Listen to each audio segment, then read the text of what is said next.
নমস্কাৰ সকলোকে মই শংকুৰ বৰুৱা আৰু আজি যোনটো টপিকৰ ওপৰত আলোচনা কৰিব গৈছোঁ সেইটো হৈছে যে আপোনাৰ যদি বহুতো চেষ্টাৰ পাছত আপুনি মনে বিচৰা আপোনালোকে প্ৰাৰ্থী পোৱা নাই বিবাহিক জীৱন আগবঢ়াবৰ কাৰণে আপোনালোকে যদি যেনেধৰণৰ মনে বিচাৰিছিলে তেনেধৰণৰ যদি আপুনি সংগী পোৱা নাই আৰু লগতে আপোনাৰ বিবাহ হোৱা নাই বহুত চেষ্টা কৰাৰ পাছতো আপোনাৰ বিবাহত পলম হৈ গৈ আছে তেতিয়াহ'লে আপুনি কোনখিনি জ্যোতিষৰ লগত আৰু বাস্তুৰ লগত ৰিলেটেড প্ৰতিকাৰ কৰিব পাৰে যাৰ প্ৰতিকাৰৰ সোনকালে ৰিজাল্টছ পোৱা যায় আৰু অতি সোনকালে আপুনি এই সমস্যাটোৰ পৰা দূৰ হ'ব পাৰে মেক্সিমাম মোৰ ক্লায়েণ্টছৰ মানে যোনবিলাক মোৰ ওচৰলৈ আহে ব্যক্তিসকল তেওঁলোকৰ কাৰণে মই কোনখিনি প্ৰতিকাৰ ব্যৱহাৰ কৰোঁ সেইকেইটা প্ৰতিকাৰৰ আপোনালোকৰ লগত আলোচনা কৰিম প্ৰথম কথাটো হৈছে যে আপুনি আপোনালোকৰ নিজৰ জন্মকুষ্ঠি দেখাই যোনটো প্ৰতিকাৰ কৰাব তাৰ প্ৰতিফল বেছি ষ্ট্ৰং হয় কাৰণ আমি চাবলগীয়া হ'ব পাৰে যে আপোনাৰ কোনটো গ্ৰহৰ কাৰণে বা কোনকেইটা প্লেনেটছৰ ইণ্টাৰফেয়াৰ বা কনজাংশ্যনৰ কাৰণে আপোনালোকৰ যদি বিবাহিক জীৱনত যদি অশান্তি সৃষ্টি হৈছে বা প্ৰব্লেম হৈ আছে বিয়া হ'বলৈ কাৰণে সেইটো আমি আপোনাৰ জন্মকুষ্ঠিৰ পৰাহে ক'ব পৰা যায় কিন্তু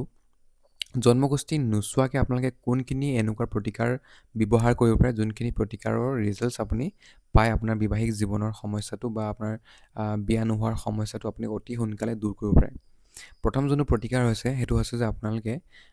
ঘৰখনৰ নৰ্থ ৱেষ্ট যোনটো ডাইৰেকশ্যন সেইটো এটা মেৰিজৰ কাৰণে অতি এট্ৰেকশ্যন আৰু আপোনাৰ এট্ৰেকশ্যনৰ ডাইৰেকশ্যন হয় নৰ্থ ৱেষ্টৰ যোনটো ডাইৰেকশ্যন সেই ডাইৰেকশ্যনটো আপোনালোকে শুব পাৰে যে শুলে তাত কি হ'ব অতি সোনকালে যোনবিলাক কন্যাৰ বিয়া হোৱা নাই তেওঁলোকৰ অতি শীঘ্ৰে বিয়া হোৱাৰ সম্ভাৱনা থাকে আৰু এটা হৈছে যে আপোনাৰ নৰ্থ ৱেষ্ট এইটো এটা ডাইৰেকশ্যন যোনটো ডাইৰেকশ্যনত আপোনাৰ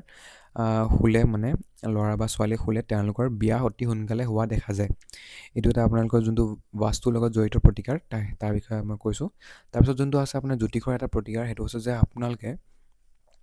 কোনোবা এটা শিৱ মন্দিৰত গৈ পেলাই শিৱ পৰিয়ালক আপোনালোকে বস্ত্ৰ দান কৰিব পাৰে এইটো এটা জ্যোতিষৰ লগত পৈত্ৰ যে আপোনালোকৰ শিৱ পৰিয়ালত আপোনালোকে দিব লাগিব বাবাক দিব লাগিব শিৱ বাবা তাৰপিছত আপোনাৰ গণেশ কাৰ্তিকেয় অশোক সুন্দৰী আৰু লগতে আপোনাৰ পাৰ্বতী এই গোটেইকেইজনলৈ আপোনালোকে কিবা ধৰণৰ বস্ত্ৰ আপোনালোকে যদি লৈ পেলাই দান কৰে তেতিয়া আপোনালোকৰ ইয়াৰ ৰিজাল্টটো আপোনালোকে পাব কি বস্ত্ৰ দান কৰিব লাগিব তাৰ মতে আপোনাৰ শিৱৰ কাৰণেতো আপুনি বাঘৰ ছালৰ যোনটো কাপোৰ আহে সেইটো দান কৰিব পাৰে গণেশৰ কাৰণে আপুনি চেলেং দান কৰিব পাৰে কাৰ্তিকৰ কাৰণেও চেলেং দান কৰিব পাৰে আৰু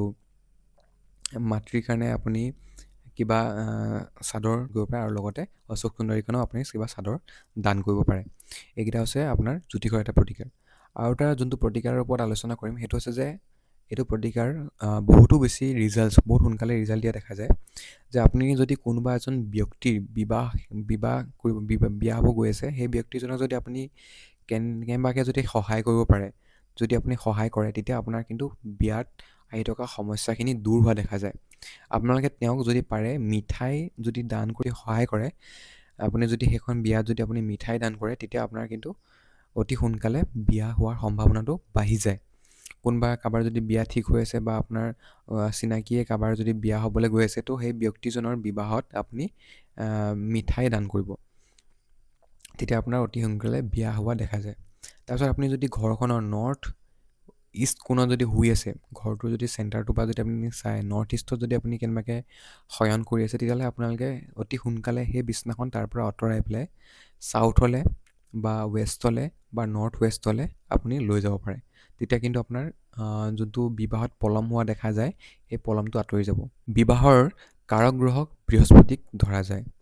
আৰু বিবাহৰ কাৰক গ্ৰহ বৃহস্পতি হোৱাৰ কাৰণে আমি যদি বা যোনকেইজন ব্যক্তিৰ বিবাহত পলম হৈ আছে যোনকেইজন ল'ৰাৰ বিবাহত পলম হৈ আছে তেওঁলোকে যদি প্ৰত্যেক দিনে আপুনি অকণমান মানে ধৰি লওক 2-3 গ্ৰাম বা অলপ বেছি হ'লেও একো নাই হালধি লৈ পেলাই যদি আপুনি সদায় স্নান কৰে তেতিয়াহ'লে কিন্তু আপোনাৰ বিবাহ সোনকালে হোৱা দেখা যায় এইটো এটা বহুতেই বেছি ভাল প্ৰতিকাৰ আপুনি ডেইলি আপুনি এই কামটো কৰিব পাৰে যে আপুনি স্নান কৰাৰ আগত আপোনাৰ যোনটো পানী বাল্টিং তাত আপুনি যদি 5 গ্ৰামমান যদি নাই কমেও হালধি পাউডাৰ ঢালি পেলাই যদি আপুনি স্নান কৰে তেতিয়া আপোনাৰ বিবাহৰ যোনটো সমস্যা সেইটো অতি সোনকালে দূৰ হোৱা দেখা যায় তাৰপিছত আৰু এটা হৈছে যে আপোনাৰ আপুনি কোনোবা দেৱী মন্দিৰত যদি আপুনি কটনৰ বস্ত্ৰ আৰু চিল্কৰ বস্ত্ৰ লগতে চুপাৰী আৰু বগা ফল মূল আৰু লগতে আপোনাৰ গোলাপ জল আৰু ধূপৰ যদি স্ত্ৰীসকলে যদি বা নাৰীসকলে যদি দান কৰে, তেতিয়া সেই যোনগৰাকী নাৰীৰ বিবাহত পলম হৈ আছিলে সেই তেওঁৰ অতি সোনকালে বিয়া হোৱা দেখা যায়। আৰু সেই দেৱী মন্দিৰটো যদি আপোনাৰ লক্ষীৰ আৰু বা লগতে মা দুৰ্গাৰ যদি মন্দিৰ হয়, তেতিয়া কিন্তু বহুত বেছি পজিটিভ ৰিজাল্টছ পোৱা দেখা যায়। তাৰপিছত আৰু এটা হৈছে যে আপোনাৰ বিবাহ নোহোৱাৰ প্ৰধান কাৰণ হৈছে যে আপোনাৰ জন্মকুষ্ঠিত যদি সপ্তম স্থানত বা সপ্তম অধিপতিৰ লগত যদি শনি বা সপ্তম অধিপতি ৰবিৰ লগত যদি আছে, তেতিয়া কিন্তু বিয়া নোহোৱা বা বিয়া পলম হোৱা দেখা যায়। তো তাৰ বাবে আপুনি অতি সোনকালে সেই গ্ৰহটোৰ প্ৰতিকাৰ কৰাটো উচিত। আৰু যদি আপোনালোকে যদি নিজৰ শুৱনি বিশ্লেষণ কৰাব বিচাৰে মোৰ পৰা, হোৱাটছআপৰ লগত মোক হোৱাটছআপত আপোনালোকে কণ্টেক্ট কৰিব পাৰে। ধন্যবাদ।